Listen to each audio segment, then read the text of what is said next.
down to 25. I mean, 25, he's way over 35. Especially with the coach I have now, Sam Calavitta. It's like I was told it excites me a lot too to be able to show the science behind not only myself but my coach and Dwayne in the system. Like I'm all in, dude. Whatever we're doing, I'm 100% in. I don't take any shortcuts, and I want to show that. I want to show that I can make 25s and be my best ever as well. How do you think Armin would do against Du Plessis? I think Armin's big and strong, dude. He's gonna be a little bit smarter. He's a very intellectual person. He's really smart. He doesn't have to fight. He wants to fight.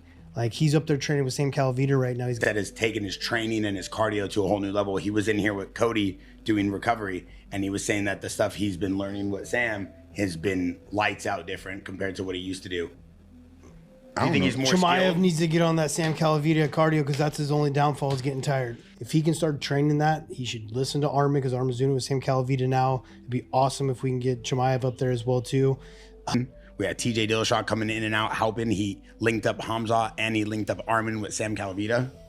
Used to train with him. Yeah. That Chimaev can deal with the technique aspect of it. I don't know if he could deal with the pressure, but now with him working with Sam Calavitta, he's going to be a machine, man. I'm going to put my money on Chimaev all day to get the... I can tell you right now, Sam Calavitta is going to flip over every rock in this guy's body and genes the way that he's made up to make him a cardio machine. He is not going to get tired for this fight. Sam, I just talked to Sam on the phone yesterday. He told me he's never, like, me and Aaron Pico, like, set the standard for Coach Cowan, like how hard someone should work in the garage and the numbers we were pushing. Me, Aaron Pico, and Juan Archuleta, we'd always have these battles back and forth on competing on how, like, who can hold and push the highest watts on the bike, who can do the best with the medicine balls, who was, like, the best conditioned athlete.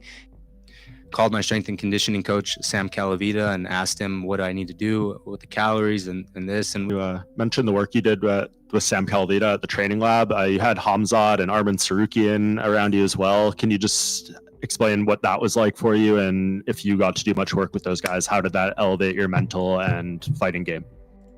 All right, guys, welcome back to the channel. Now, during the months leading up to UFC 319, one of the biggest narratives surrounding this fight, one that I keep hearing about, is Khamzat Chimaev, his cardio, and his new strength and conditioning coach, Sam Calavitta, okay, who became known in the MMA world after his work with TJ Dillashaw and his cut down to 125 pounds to face Henry Cejudo, which of course ended with the controversy of TJ Dillashaw popping for EPO, okay?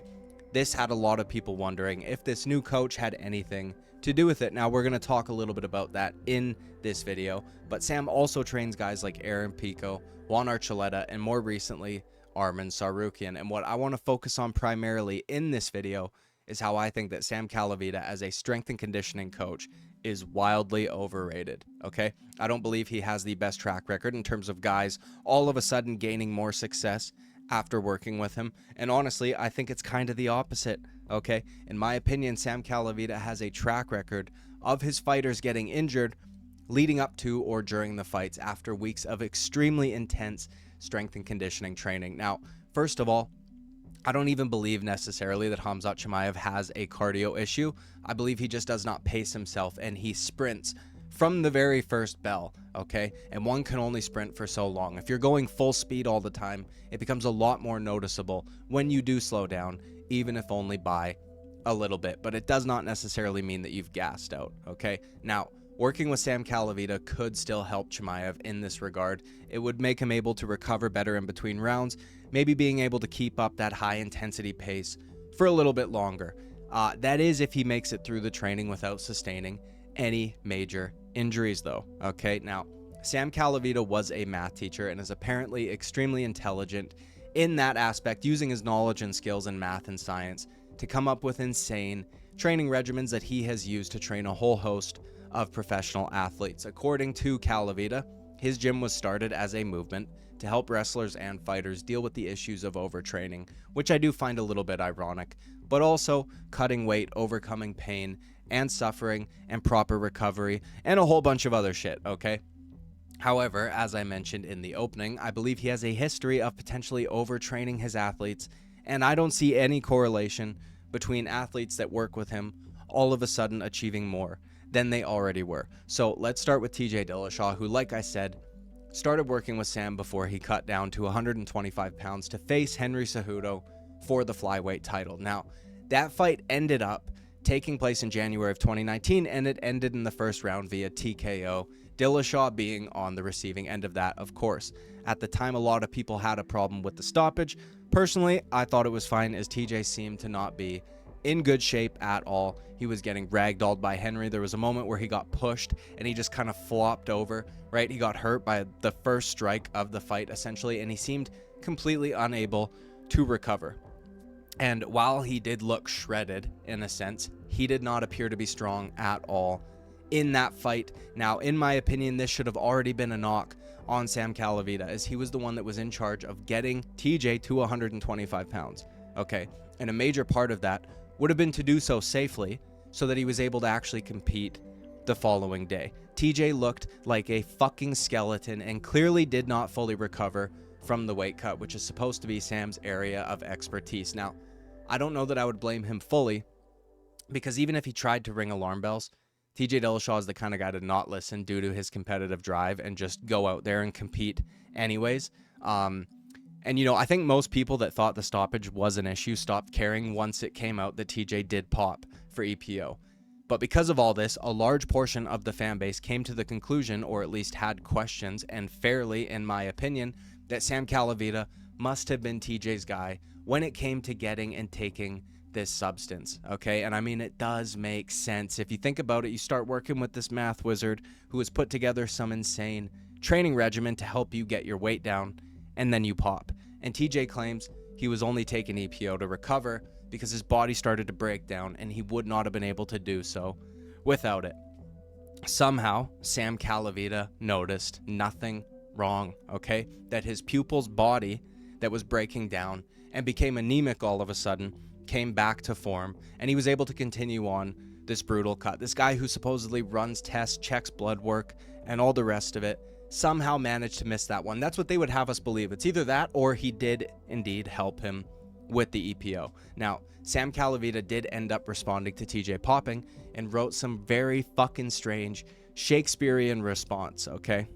Okay, quote, "It is with a heavy heart that I, Coach Cal, the owner, founder, and purveyor of the Training Lab, have recently seen the defeat of one of our family members in recent months. This defeat is not due to the skills and combat savvy of an opponent of flesh," okay, except for Henry Cejudo, but okay, "but rather a defeat at the perilous hands of a far more sinister foe, the demon of self-doubt, which haunts each and every one of us at one time or another in our lives. As a man of few words, fucking unbelievably ironic, okay, but either way, preferring passion and belief as a shield to be carried out upon, I am bemused to careless and reckless dialogue for no other purpose than to make myself head among the masses plagued by willful ignorance. However, there is an appropriate and even required time for the head of a family to speak out, and this is such a time.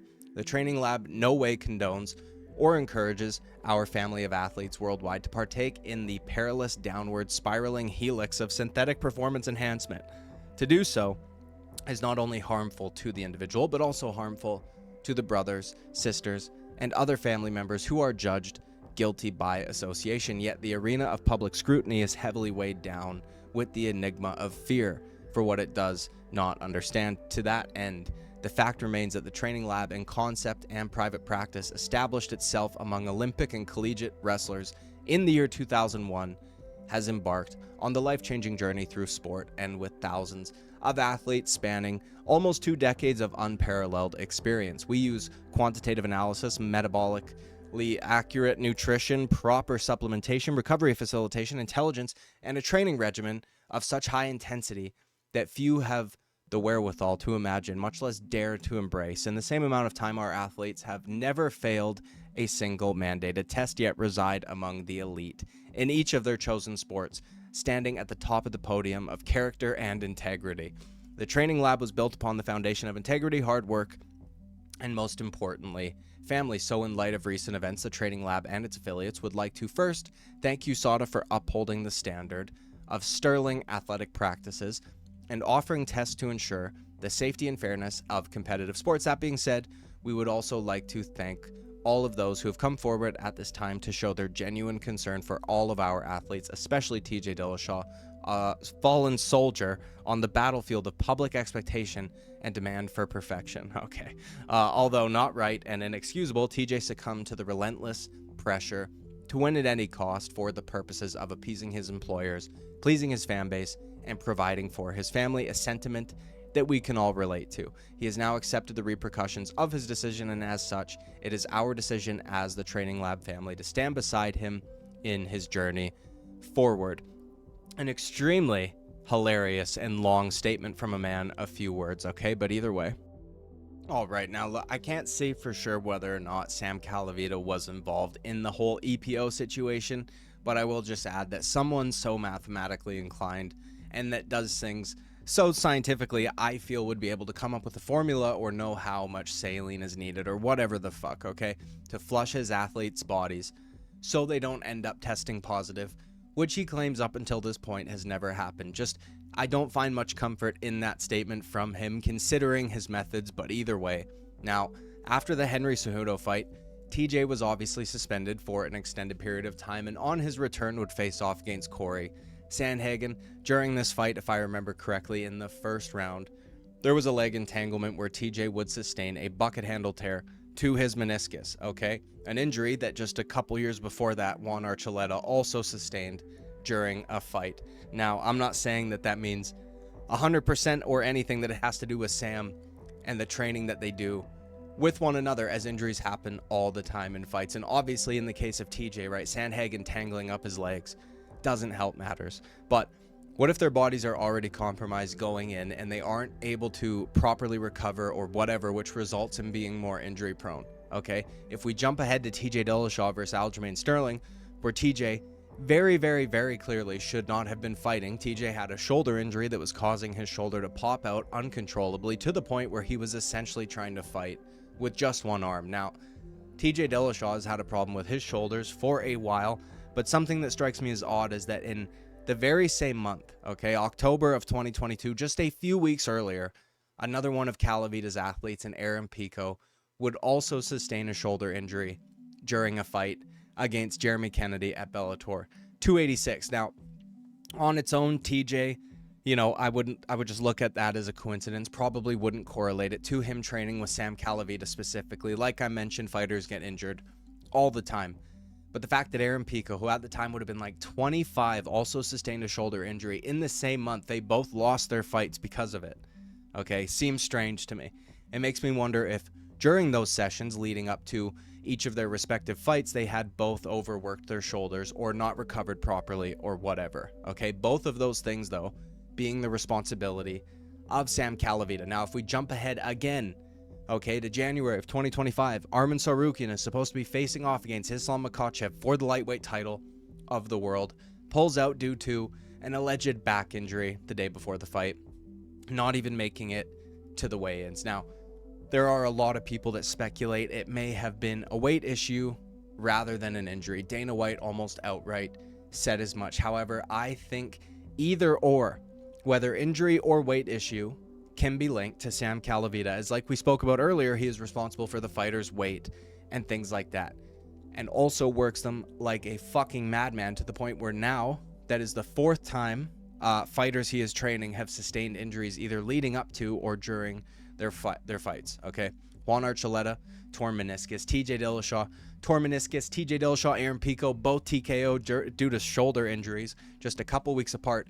Arman Tsarukyan, either a back injury or a weight issue, both of which could at least have something to do with Sam Calavitta. So like I said in the beginning, this guy's been getting a ton of fucking praise. He's become a massive narrative surrounding the fight this Saturday. He's been called a secret weapon.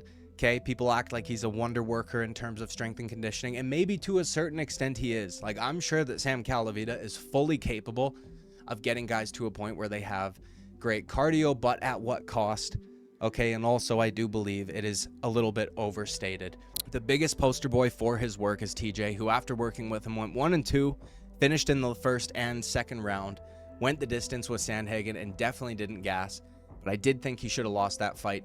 Not to mention pop for EPO after training with this guy. So I just hope that Khamzat does not sustain an injury due to being overtrained. Something that, by the way, even Arman Tsarukyan mentioned that they need to make sure he does not do, which is a little bit strange to me because that should be the job of the coach, not Arman Tsarukyan, to make sure that Khamzat Chimaev does not push himself too far, right? And they've spoken about how they're not going out places and because of Khamzat's immune system, which is fine, but when you're worked that hard, your immune system is bound to drop anyway. So hopefully he doesn't get sick, hopefully he doesn't get injured, right?